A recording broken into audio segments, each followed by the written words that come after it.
د مور او ماشوم روغتیا ته ښه راغلاست. نن موږ خبرې کوو د سهار متلي په اړه. ولې کیږي او 10 لارې چې تاسو ښه احساس وکړئ. که تاسو سهار پاڅیږئ او سیده تشناب ته منډه وهئ، پریشانه مشئ، دا ډیره عامه خبره ده. د سهار متلي لوی لامل د HCG هارمون دی چې د امیدواري په پیل کې ګرندې زیاتیږي. استروجن او پروجسترون هم هاضمه ورو کوي. خندا خبره دا ده چې متلي په دې معنی ده چې ستاسو هارمونونه خپل کار سم کوي. نوم یې د سهار متلي دی، خو دا د ورځې په هر وخت کې دلی سي. غرمه، ماښام، حتی نیمه شپه هم.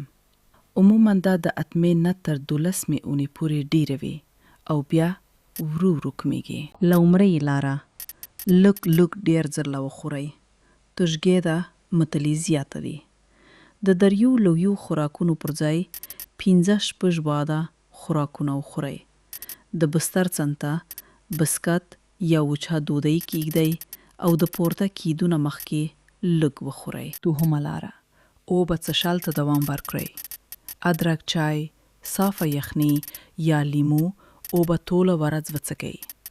که ساده اوبه ستاسو سره بدوي نو یخې اوبه آزمایئ. د اوبو کومکت متلي نور زیاتوي. درېیمه لاره، ادرک ستاسو تر ټولو غوره ملګری دی. څېړنو ثابت کړي چې ادرک واقعي متلي کموي. ادرک چای، ادرک بسکټ یا ادرک مشروب آزمایئ. ورځ کې 1 ګرام ادرک خوندي او اغیزمن دی. څلورمه لاره، هغو شیانو نه ځان وساتئ چې متلي زیاتوي.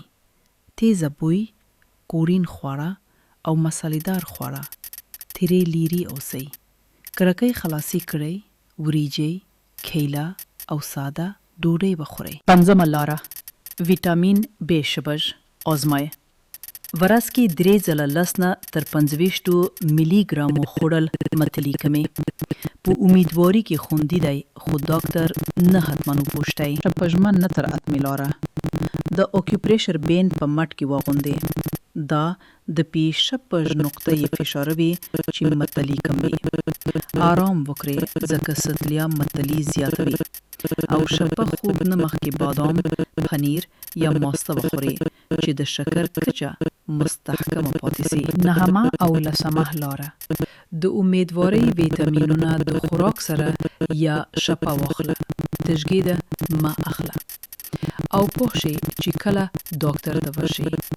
که 4 بجې ساعته هیڅ ونه خورئ، وزن مو کم شي یا سر مو وګرځي، نو سمدلاسه مرسته وخورئ. یاد ساتئ د سهار متلي تکلیف دونکې ده، خو عارضي ده او ماشوم ته زیان نه رسوي.